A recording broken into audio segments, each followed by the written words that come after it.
ಕೇವಲ ಜನಾರ್ದನ್ ರೆಡ್ಡಿ ಅವರು ಮಾತ್ರ ಅಲ್ಲ ಇದ್ರ ಬಗ್ಗೆ ಮಾತಾಡಿದ್ದು, ಜೊತೆಗೆ ಇದು ಸೋಷಿಯಲ್ ಮೀಡಿಯಾದಲ್ಲೂ ಕೂಡ ಸಾಕಷ್ಟು ಮಾತುಕತೆ ಆಗ್ತಾ ಇತ್ತು. ಅದಕ್ಕೇನಾದ್ರು ಇನ್ಫಾರ್ಮೇಶನ್ ಅನ್ನ ಫೈಲ್ ಮಾಡ್ತಾ ಇದ್ದೀರಾ? ಯಾಕಂದ್ರೆ ಇಲ್ಲ, ಇದರ ಮುಖಾಂತರ ಇದೇ ರೀತಿ ಬರ್ತಾ ಇತ್ತು. ಇದರ ಮುಖಾಂತರ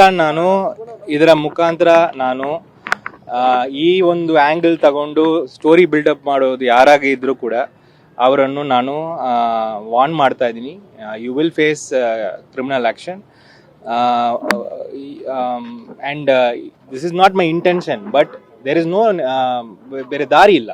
ಈಗ ನನ್ನ ಹೆಸರು ತಗೊಂಡು ಮಾಡ್ಬೋದು, ನಾಳೆ ಇನ್ನೊಬ್ಬರ ಹೆಸರು ತಗೊಂಡು ಮಾಡ್ಬೋದು. ಒಬ್ಬ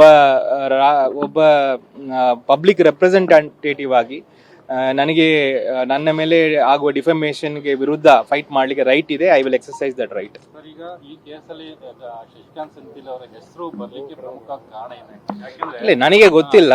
ಅಂದ್ರೆ ಏನೋ ಹೇಳ್ತಾ ಇದಾರೆ, ನೀವು ತಮಿಳ್ನಾಡವರು, ಅವ್ರು ತಮಿಳ್ನಾಡವ್ರು. ಅಂದ್ರೆ ಇನ್ನೊಬ್ಬ ಪೊಲೀಸ್ ಅಧಿಕಾರಿ ಕೂಡ ಇಲ್ಲಿ ತಮಿಳ್ನಾಡವರು ಇದ್ದರು. ಅವ್ರೀಗ ನನಗೆ ಡೈರೆಕ್ಟ್ ಆಗಿ ಅಲ್ಲಿ ಅಪೋಸಿಷನ್ ಕೂಡ ಇದ್ದಾರೆ.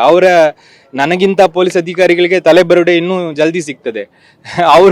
ಅವರ ಹೆಸರು ಯಾಕೆ ಬಂದಿಲ್ಲ ಅಂತ ನನಗೆ ಗೊತ್ತಿಲ್ಲ. I have no idea, but it is politically motivated and reckless. Sir, ಈ ಧರ್ಮಸ್ಥಳ ಕೇಸಲ್ಲಿ ಇದಾರಲ್ಲ ಸರ್ ಆರೋಪಿಗಳು, ಅವ್ರು ಯಾರಾದ್ರೂ ನಿಮ್ಗೆ ಪರಿಚಯ ಇದಾರೆ? ಯಾರು ಪರಿಚಯ ಇಲ್ಲ, ಏನೂ ಕೂಡ ನನಗೆ ಲಿಂಕೇ ಇಲ್ಲ ಈ ವಿಷಯದಲ್ಲಿ. ನಿಮ್ಗೆಲ್ಲರಿಗೂ ಗೊತ್ತಿದೆ, ನಾವು ಬೇರೆ ಒಂದು ಫೈಟಲ್ಲಿ ಇದ್ದೀವಿ. ಇತ್ತೀಚೆಗೆ ನಾನು ಬಿಜೆಪಿಯ ವಿರುದ್ಧ ಒಂದು ಉಪವಾಸ ಕೂತಿದೆ. ಅಂದ್ರೆ ನಮ್ಮ ಶಾಲೆ ಮಕ್ಕಳಿಗೆ ದುಡ್ಡು ರಿಲೀಸ್ ಮಾಡಿಲ್ಲ ಅಂತ ಶಾಲೆ ಮಕ್ಕಳ ಇಶ್ಯೂ ತಗೊಂಡು ನಾನು ಉಪವಾಸ ಕೂತಿದ್ದೆ. ಇದಕ್ಕೂ ಧರ್ಮಸ್ಥಳ ಅಂತ ತಗೊಂಡು ಬಂದು ಒಂದು ಸ್ಟೋರಿ ಹೇಳ್ತಾ ಇದ್ದಾರೆ. ಸೊ ಇದು ಹೀಗೆ ಬಿಟ್ಕೊಂಡೇ ಹೋದ್ರೆ ಡೈಲಿ ಒಂದು ಸ್ಟೋರಿ. ಮತ್ತೆ ಇದರಲ್ಲಿ ಯಾರಿಗೆ ಟೋಪಿ ಆಗ್ತದೆ ಅಂದ್ರೆ ನಮ್ಮ ಕರ್ನಾಟಕ ಜನತೆಗೆ ಟೋಪಿ ಆಗ್ಲಿಕ್ಕೆ ಟ್ರೈ ಮಾಡ್ತಾ ಇದ್ದಾರೆ. ಅದು ನಾವು ಬಿಡಬಾರ್ದು. I think that is not right also. So it is my duty also.